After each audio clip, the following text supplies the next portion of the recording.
बालाजी जय सन्यासी बाबा। आशा करछि आपण माने समस्ते बहुत भल थे। मो बागेश्वर बालाजी कृपारू समस्ते बहुत भल थे।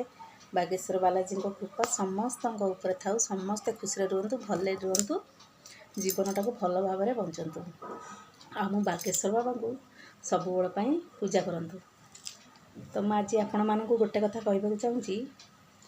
छोट पिला आपण घर तो छोट पिला निश्चय थे। जदि छोट पिला अच्छा, छोट पिला कांदिले डरिले नजर लगिले गोटे भुजपत्र नहीं आसवे, से हनुमान चालीसा को लिखि तार गोटे चाबिश तैयारी करी छोट पिला बेकर हो कि हाथ में हो पिंधेदेवे। देखिए से पिला आ बेसी डरबनी। सिंदूर सब पाखे रखिथे, छोट पिला मथारे लगेदेवे। पिला जिते कांदुले भी सांगे सांगे चुप हो। यहाँ मु मनरू कहूनी, कहीं आम घरे भी 3-4 जन छोट पिला अच्छा। से जिते बड़े भी कांदते आम सांगे सांगे महावीर सिंदूर लगे दो, तो धीरे धीरे से चुप हो जाए। यदि वीडियोटी भल लगे लाइक करेंगे, गोटे कमेंट करी वीडियोटी केमती कौन लगे मत कहे। जय श्री राम।